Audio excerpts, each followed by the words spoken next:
이 성경을 읽고 공부하고 연구하다 보면 때로는 삶에서 이런 질문을 합니다.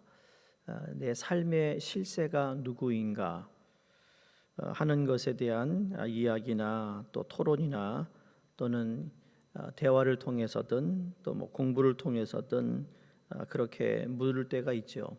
또 쉽게 말하면 내가 더 행복해지고 풍성한 것을 누리는 것을 결정하는 분이 하나님이신가, 아니면 내 직장 상사인가, 아니면 거래처 사람인가 하는 것입니다.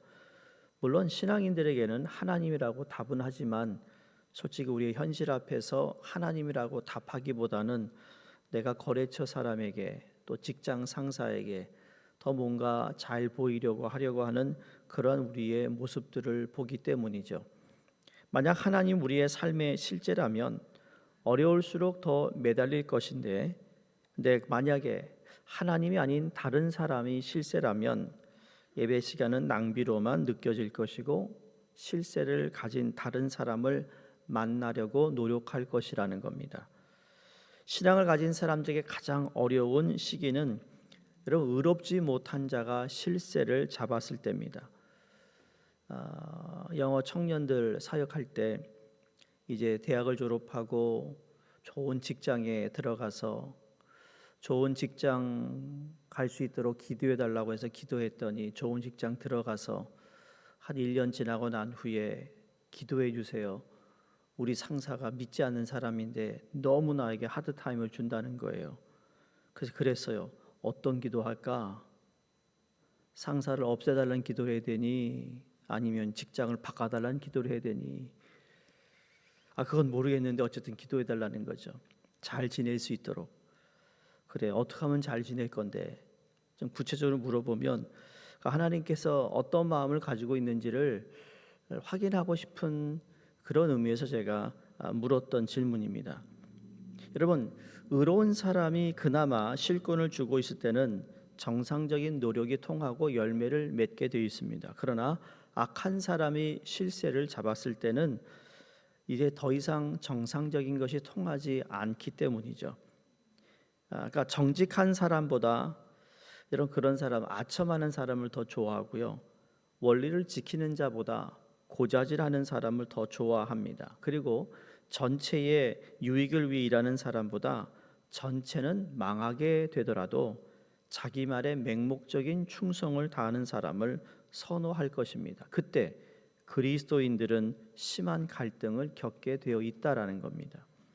자, 이론적으로는 악이 실세할 때 선한 신앙 양심을 가진 사람은 이 세상에 한 명도 붙어 있을 수 없을 것 같이 그런 것 같은데 마치 밀물이 밀려오서 온 세상을 뒤덮어 버리는 것과 같습니다. 하지만 현실과 타협하지 않고 신앙 양심을 지키는 소수들이 여러분 이 땅에 여전히 남아 있다라는 겁니다. 이것이 물밀이 물려올 때 작은 바위 하나가 굳건히 서 있는 것과 같습니다. 제가 학생 때 좋아했던 그 유행가 하나가 바위섬입니다. 바위섬. 그 가사를 들어보면 가사가 참 성경적이라는 생각을 하거든요. 그래서 좋아했던 것 같아요. 바위섬. 혹시 아세요? 이 아침에 부를 수는 없고 유튜브에 바위섬을 쳐보시면 나와요. 가사가 참 좋아요. 외롭게 혼자 서 있는 바위섬. 그러니까 온 세상이 다 물로 덮이게 될지라도 그 바위 위에 서 있는 사람은 안전하다. 이게 오늘 본문의 말씀에 아주 중요한 내용을 담고 있습니다. 오늘 본문 말씀은 끝까지 악의 세력과 타협하지 않고 신앙 양심을 지킨 백성들이 하나님을 찬양하는 내용입니다. 1절에 그날에로 시작하자요. 바로 하나님께서 의로운 자들을 보호하셔서 악한 자들이 결코 해치지 못하게 하실 때를 말하고 있습니다. 지금까지 유다 백성들은 진리만으로 되는 것이 없다는 것을 경험합니다. 힘이 있어야 진리도 지킬 수 있지 않을까? 힘이 없으니까 이스라엘은 저 아수르에 망하고 유다는 바벨론에게 망하는 거 아닌가? 그러나 하나님께서는 언젠가 의로운 자들을 구원하실 날이 있다라고 말씀합니다. 이사야 선지자가 예언하던 시대는 여러분 아수르가 제국을 이루었던 시대입니다. 그 말은 눈에 보이는 거대한 제국 아수르 때문에 유다가 한시도 편할 날이 없었어요. 마치 제가 서론에 이야기했던 예수를 잘 믿는 청년이 예수를 모르는 상사 밑에서 비정상적이고 원리를 얘기해도 잘 통하지 않는 자기 것만 생각하는 그 사람이 계속 매일매일 그 사람을 만나고 그 사람이 얘기하는 것이 진정성이 있는지 확인을 해야 하는 마음으로 직장을 간다면 그게 얼마나 힘들겠느냐고요. 그 사람이 나를 자를 수도 있고 나를 승진시킬 수 있는 그런 권한이 있다면 더 그럴 것입니다. 그러니까 아수르에 반대하는 아수르 동맹이 여기저기서 생깁니다. 야, 저 아수르를 우리 어떻게 쳐부술까 그래가지고 여러 나라들이 동맹을 맺어요. 그래서 아람과 북이스라엘의 동맹이 이루어지고 구스를 중심으로 한 동맹이 대표적이었는데, 동맹을 맺은 나라들은 이제 유다에게 야, 우리 편에 붙어 동맹에 가입하라라고 말합니다. 하지만 하나님은 이사야 선지자를 통해서 어떤 동맹에도 가입하지 말라고 말합니다. 이 연합이라는 단체가 그런 거잖아요. 우리가 좀 살아남기 위해서 연합합니다. 우리가 이민 사회도 얼마나 연합이 모임이 많은지 모릅니다. 목회자들 모임 연합 모임 있어요. 여성 목회자 연합이 있어요. 이 말은 연합인데 연합이 안 돼서 자꾸 갈라지고 말이죠. 근데 연합을 하라는데 하면 살 길이 보이지 않겠어요? 틀린 말은 아니죠. 근데 하나님께서는 굳이 유다 백성들에게 연합하지 마라, 동맹하지 마라. 너희는 하나님 한 분만 의지하고 굳게 그 자리를 지키라. 하나님 한 분만 의지하고 믿음의 자리를 지키는 자를 심지가 견고한 자다라고 오늘 말씀하시면서 그들에게 내가 평강을 줄 거야라고 약속합니다. 자, 이렇게 하기 위해서는 눈에 보이지 않는 여호와를 신뢰하고 하나님을 반석으로 삼는 단단한 믿음이 있어야 가능하다라는 겁니다. 오늘 4절에 너희는 여호와를 영원히 신뢰하라. 주 여호와는 영원한 반석이심이로다. 믿으십니까? 요즘은 우리가 성 안에서 살지 않기 때문에 성 안에서 사는 혜택이나 유익이 무엇인지 잘 모릅니다. 근데 과거 이 옛날만 하더라도 말을 타고 다니는 떼 도둑들이 많았기 때문에 성 밖에 살면 언제든지 도둑들의 공격을 받을 수 있어요. 다시 말해서 성 밖에 살면 울타리가 없으니까 내 마음대로 내 자유를 누리며 거닐 수 있지만 문제는 뭔가 하면 누군가가 공격해 왔을 때 막아줄 사람이 없다라는 겁니다. 이런 거예요. 우리가 하나님 앞에 살아간다, 주님 안에 살아간다는 것은 하나님의 말씀과 기준과 그 울타리에 살아가는 겁니다. 그 울타리에 살아가다 보면 때로는 그런 생각이 들 때가 있어요. 꼭 여기만 살아야 돼, 여기만 있어야 돼. 좀 저 바깥의 세상을 좀 보고 싶은데, 그래가지고 나갔다가 그냥 세상에 쥐어 터지고 실망하고 피투성이 돼가지고 돌아오는 그러한 신앙인들을 종종 보게 된다는 거죠. 그 이유가 좀 자유를 누리고 싶다라는 거예요. 그러나 그 자유를 누리겠다라는 그 전제 때문에 어떤 일이 벌어져요? 재산을 잃어버릴 수 있어요. 건강이 안 좋아질 수 있어요. 자녀가 삐뚤게 나갈 수 있어. 이런 모든 가능성이 있다라는 것을 생각지 못한다는 것이죠. 그러니까 도둑들의 공격을 받아도 지켜낼 힘이 없다라는 겁니다. 그래서 성 안에 사는 것이 가장 안전하다. 이걸 그래서 구약에서는 도피성이라고 하잖아요. 도피하는 곳이에요. 살인자들이 도피하는 곳이고, 의도적인 살인이 아니라 실수로 사람을 죽인 사람이 그것으로 도망하면 제한된 범위 안에서 생명을 부지할 수 있다. 그러니까 유다, 예루살렘 성전이 있는 곳이 도피성이었다라는 거죠. 일단 예루살렘 안에서는 아무리 악한고 또한 약한 자 하더라도, 또 불의한 세력의 공격이 있다 할지라도 하나님께서 거기서 지내는 사람은 절대로 멸망시키지 않는다라는 말씀이었어요. 그런 이번에는 예루살렘이 망해요. 여러분, 예루살렘이 무너졌어요. 왜 그랬죠? 문제는 하나님이 눈에 보이지 않는 데서부터 시작이 되었어요. 하나님이 안 보이니까 신뢰하지 않고 의지하지 않게 됩니다. 눈에 보이지 않는 하나님을 신뢰하기가 불안하다라는 거죠. 그러니까 아수르 제국에 대하여 저 강한 대국 제국과 맞서려면 우리는 동맹을 맺어야 된다. 힘을 길러야 된다. 그 생각이 컸다라는 겁니다. 여러분 기억하시죠? 엘리야가 있는 성에 수리아 군대가 쳐들어옵니다. 그런데 엘리야는 하나님의 종이니까 그 수많은 군대 뒤에 하나님의 군사들이 있는 것을 보잖아요. 그래서 마음이 늘 편안합니다. 평강이 있습니다. 그런데 그걸 보지 못하는 엘리야의 종이 두려워서 소리 지릅니다. 그때 엘리야가 하나님께 기도하는데 이 종의 눈을 열어주소서. 그래서 그 눈이 열려 성을 에워싸고 있는 하나님의 불말과 불병거들을 보게 됩니다. 그게 바로 보이지 않는 하나님의 손이 더 크다라는 거예요. 마찬가지로 예루살렘은 군사력으로 인해 안전하게 된 도시가 아니었습니다. 하나님의 불말과 불병거들이 지켜준 도시였습니다. 우리의 삶도 돈이 나를 지켜준 것 같기도 하고 좋은 음식이나 비타민이 나의 건강을 지켜준 것도 같기도 하지만 여러분 눈에 보이지 않는 하나님이 우리를 지켜주고 계심을 믿습니다. 근데 무엇 때문에 이 도시에 구멍이 뚫렸을까? 그게 바로 죄였다라는 거죠. 그들은 죄를 이길 수 없었기 때문에 결국 망합니다. 그러므로 앞으로 회복될 새 예루살렘은 안으로부터 죄를 이길 수 있는 곳이어야 된다는 것이죠. 신약 성경의 특징이 뭔가 하면 성령이 오셔서 우리 안의 근본 죄성을 치료하신다는 겁니다. 겉으로 드러난 행동만을 비난하고 책망하는 것이 아니라 우리 안에 이 죄가 이제 들추어내서 철저히 회개하게 하신다는 거예요. 그래서 마음이 찔린다, 통곡을 한다.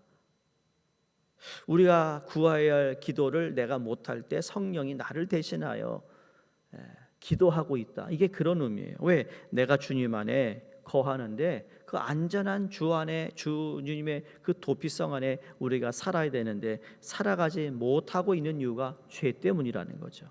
그러니까 견고한 성읍에 그럼 들어가는 사람이 누군가? 3절에 심지가 견고한 사람이라 그랬습니다. 여기 원어의 뜻을 보면 마음이 안정된 사람입니다. 안정된 사람. 다시 말해 다른 사람들이 충동질해도 전혀 흔들리지 않고 하나님을 끝까지 소망하는 사람을 말합니다. 우리는 어떤 사람을 가리켜 저 사람 심지가 곧은 사람이야 라고 하죠. 여러분 그때 그 사람은 약삭 빠르지 않고 꿋꿋하게 의리를 지켜나가는 사람에게 심지가 곧은 사람이라고 말하잖아요. 즉 모든 사람들이 죄와 타협하고 일시적 안위를 추구해도 자신은 손해를 보고 핍박을 당하면서도 꿋꿋하게 하나님에 대한 믿음을 지켜나가는 사람을 지금 3절에서 말하고 있다라는 거죠. 오늘 우리도 눈에 보이는 세상의 권세와 사람들의 허세에 기죽지 마시고 하나님을 방패와 성읍으로 삼고 살아가시기를 주의 이름으로 부탁드립니다. 자, 그런 사람을 오늘 본문의 평강의 평강으로 지키신다. 이게 얼마나 위로가 되는 말씀인지 모릅니다. 이 평강에는 전혀 틈이 없습니다. 평강을 2번이나 사용하고 있어요. 평강의 평강으로 복에 복을 주신다. 그렇죠? 똑같은 내용이에요. 어느 정도 행복한 것 같더니 그 모든 기쁨을 빼앗기는 엉성한 평강이 아니라 가면 갈수록 더 견고하고 더 완벽한 이 기쁨과 평강으로 우리를 지켜주신다는 겁니다. 이러한 사람들이 바로 여호와 하나님의 견고한 성읍에 있는 자이며 이 성읍에 계속해서 거하기 위해서는 이제 4절 말씀에 여호와를 의뢰하고 주 여호와를 영원한 반석으로 모시고 살아야 된다. 하나님께서 우리의 반석이 되어 주십니다. 한번 비가 쏟아지면 모든 것을 다 쓸고 가지만 그러나 반석 위에 있는 집은 안전하다 하신 말씀처럼 그래서 이러한 자들을 가리켜 7절에 정직한 자라고 말합니다. 그러니까 오늘 아주 중요한 단어들이 몇 개 나오잖아요. 견고한 사람, 평강의 평강한 자, 그 다음 오늘 7절에 의인의 길은 정직하여 정직하신 주께서 의인의 첩경을 평탄케 하시도다. 정직 때문에 한두 가지 손해 보는 것이 아닙니다, 사실. 근데 정직한 자의 길은 시간이 지날수록 그 능력이 드러날 것이라는 거죠. 어제 이제 신학교 종강 예배가 있어서 다녀왔는데 뭐 공부하는 분들이 일하면서 쉽지 않죠. 근데 그 중에 제일 젊은 전도사님이 한 분 계시는데 어느 교회에서 부목사님이 나와서 개척한 교회를 돕고 있다고 합니다. 뭐 찬양도 잘하고 악기도 잘 다루고 뭐 여러 가지 여러 번 보면서 그래서 어떤 일을 맡느냐 했더니 다 하고 있습니다. 다 하고 있대요. 뭐 이민교회 개척교회 다 하겠죠. 무슨 의미인지 아시죠? 다 하자. 우리 다 하잖아요, 그렇죠? 이민교회. 그래서 또 얘기했습니다. 그래서 수고 많다고. 그런데 꼭 기억하라고. 다른 사람이 할 수 없는 내 실력을 쌓아야 된다고. 남이 흉내내지 못하는 거 나만 할 수 있는 사역의 그 장점을 살려야 된다. 다시 말해 실력을 쌓아라. 다 하지만 그러나 그 가운데 내가 제일 잘하는 거 정말 나 아니면 안 되는 거 있다. 그냥 평범한 사역자, 전도사, 평범한 목회자가 아니라 정말 하나님께서 이것만큼은 나를 사용하신다. 라는 그 뭔가를 지금부터 잘 쌓아. 그런 얘기를 했어요. 여러분, 우리가 살아가면서 우리가 하나님께서 우리에게 주시는 여러 가지 능력들이 있습니다. 근데 그 능력이 때로는 드러나지 않습니다. 근데 그 능력이 드러날 때가 있습니다. 언제 그런가? 오늘 말씀처럼 의인의 길은 정직하여 정직하신 주께서 의인의 첩경을 평탄케 하신다. 시간이 지나면 지날수록 그 사람에 대한 소위 우리가 말하는 저 사람 진국이야 그러잖아요. 진국이야. 그때 어떤 이 Z 세대가 그 사람 민국이 이름이 진국이었어요 그랬대요. 아니 그게 아니라 진국이라고. 그러게요. 진국이에요. 그럼 우스운 얘기지만 진국이란 얘기가 그런 거잖아요. 그 사람 만나면 많을수록 참 좋다. 만나면 만날수록 그 사람은 정말 참 배울 게 있다. 만나면 만날수록 그 사람 만나고 나면 내 마음이 너무 좀 편안하다. 여러분 그런 능력이 드러나는 삶을 하나님께서 약속하고 있습니다. 눈에 보이지 않는 하나님을 붙들고 하나님이 내 방패가 되고 나를 지키는 성읍이 되실 것이라고 믿고 우직하게 나아가는 자를 하나님은 정직한 자라 말씀하시고 그를 강하고 위대하게 만들어 주신다고 말씀합니다. 사랑하는 성도님들, 저와 여러분은 주님의 보혈로 말미암아 의인이 되었습니다. 우리의 주님의 바로 성읍이 되십니다. 중요한 것은 우리의 심지가 흔들리지 않기를 주 이름으로 축원합니다. 심지가 견고한 사람이라 불리는 여러분이 되시기를 바라며 그래서 주님이 오시는 그날까지 평강의 평강으로 지키시는 약속과 손길로 말미암아 우리가 걷는 이 길이 하나님 나라에 꼭 필요한 사람으로 쓰임받는 은혜가 있기를 주의 이름으로 축원드립니다. 사랑의 하나님, 주변 상황에 흔들리지 않는 심지가 굳은 사람이 되겠습니다. 세상 모든 것이 흔들리고 사라지지만 믿음은 절개를 잃지 않겠습니다. 흔들리지 않는 견고한 믿음을 허락하시어 넘어지지 않고 주님 섬기는 인생이 되게 하여 주셔서 날이 가면 갈수록 주님께서 우리를 통하여 하시는 일들이 드러나게 하여 주시옵소서. 오늘도 그 날을 위해 우리가 열심히 살게 하시고 성실하게 살게 하시고 의인으로 살도록 함께하여 주시옵소서. 예수님 이름으로 기도드리옵나이다. 아멘. 오늘 주신 말씀을 기억하시면서 우리가 하나님 앞에 어떻게 살아야 하는지 한번 기도하시고요. 그 다음에 알바니아의 최조영 홍정희 선교사님과 남아공의 곽용섭 안성준 두 선교사님 또 위에서 함께 기도해 주시기 바랍니다. 함께 기도합니다.